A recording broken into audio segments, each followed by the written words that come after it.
Assalamualaikum. Allahumma salli ala Sayyidina Muhammad wa ala ali Sayyidina Muhammad. Hari ini Min bawa hampa ke satu lagi lokasi bersejarah yang juga terletak di dalam kawasan Mukim Telaga Mas, iaitu Kampung Bukit Teriak, Mukim Telaga Mas, Pokok Sena, Negeri Kedah.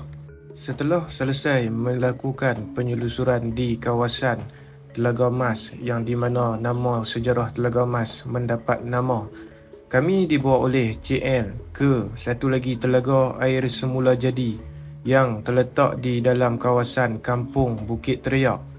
Kewujudannya penuh misteri, tetapi telaga itu dikatakan tidak pernah kering walaupun pada musim kemarau. Telaga 7 yang terletak di Kampung Bukit Teriak, Mukim Telaga Mas, dekat sini sering dikunjungi orang ramai. Penduduk Milah Mat 70 berkata ia telah wujud sebelum dia dan keluarganya berpindah ke situ sejak 50 tahun lalu. Menurut informasi daripada Cik L sendiri, merupakan salah seorang orang tertua di Telaga Mas yang berumur 80 tahun lebih. Telaga ni sememangnya telaga semula jadi.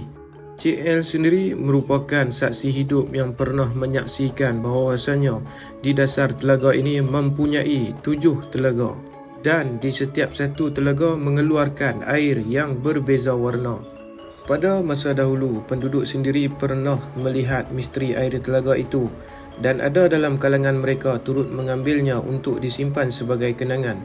Dikatakan bagaimanapun, hari ini tiada siapa berani melakukan lagi, katanya. Satu lagi yang menjadi misteri, dikatakan ada sebuah tangga di kawasan tepi telaga ini yang dikatakan terbuat daripada batu dan bukannya diukir oleh manusia. Tangga ini dikatakan memang sudah ada sejak mereka menemui telaga ini.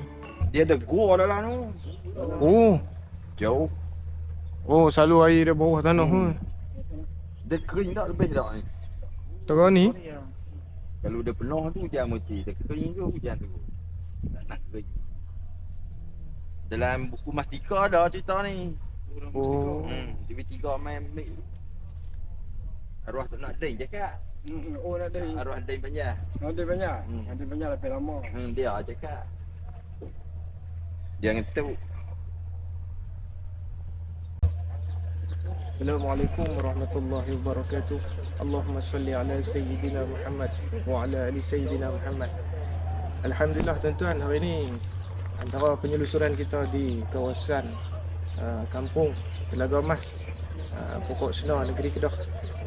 Awal tadi kita melakukan penyelusuran di Telaga Mas yang di mana asal usul mendapat nama kawasan Telaga Mas, berdekatan Masjid Telaga Mas. Dan kemudian kita dibawa oleh seorang pakcik yang berumur 80 tahun, antara orang lama yang berada di Kampung Telaga Mas.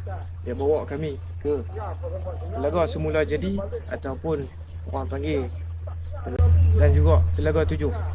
Seperti yang tuan-tuan boleh tengok, telaga ni daripada atas tuan-tuan akan nampak ianya satu telaga.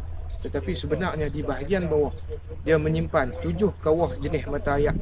Itu yang agak unik lah. Dikatakan di bawah dia tu mempunyai 7 kawah mata air yang membuak-buak. Menurut pengalaman cerita daripada orang dulu-dulu lah, semasa surutnya telaga ni, di sekeliling kawasan telaga di bahagian bawah akan terlihat seperti seolah-olah ada rongga gua yang tak tahu menuju ke arah mana. Dan juga tuan-tuan boleh tengok batu di sekitar sini merupakan batu yang asli, bukan ditepuk tambah, yang memang asal daripada kawasan ni. Ni antara salah satu dia. Kalau sekali pandang nampak macam batu lava ataupun batu granit tuan-tuan.